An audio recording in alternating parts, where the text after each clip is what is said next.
Cookie Bum. Are you drinking on the clock? No, Professor. Just your standard WD-40. Oh my word. You scared me for a second. Drinking on the clock would have been highly unethical. Geez.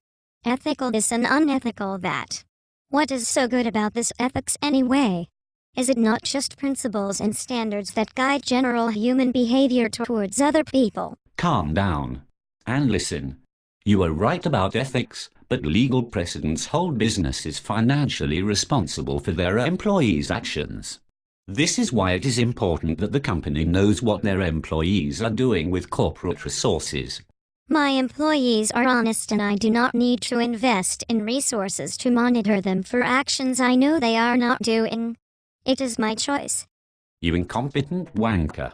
In today's world it is no longer a choice, but an obligation to monitor your employees for risk management.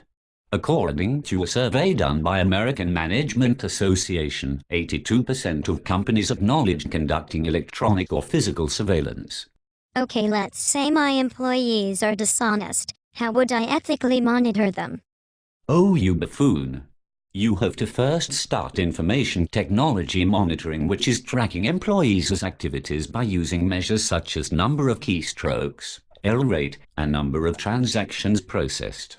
Could I not just use cookies and clickstream data to monitor technologies? Exactly, dear lad. Other ways of monitoring include using Adware, Weblog, and Spyware. What are those?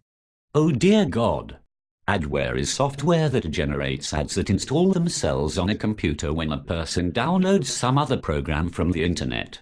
Spyware is software that comes hidden in free downloadable software and tracks online movements, using a computer's CPU and storage for some task the user knows nothing about. Finally, a weblog consists of one line of information for every visitor to a website and is usually stored on a web server. Hold on, big brother. This sounds like an invasion of privacy toward my employees. My word. Employee monitoring policies explicitly state how, when, and where the company monitors its employees. When implementing these policies in your workplace, just remember to always be open and as specific as possible with your employees. Professor, how will these policies affect my employees? Well, my dear boy, employee monitoring effects can be substantial. They can reduce employee absenteeism, in which businesses lose a few hours instead of entire days as a consequence of employees missing work. But Professor, would monitoring not result in lower job satisfaction? Spot on. It absolutely will result in lower job satisfaction, and along with that, it has the potential to ignite rebellious behavior against constraints, which psychologists have described as psychological reactants. So you want me to monitor my employees and invade privacy at the risk of them going mentally insane? Before a company implements any monitoring technologies, it should ask itself, what does this say about how the company feels about its employees? If the company really does not trust their employees, then perhaps they should look for new ones.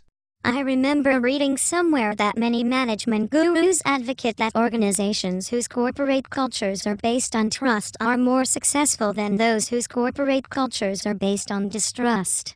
Good. You'll finally learn something, Cookie Bum. Now that I have educated you, watch me boogie.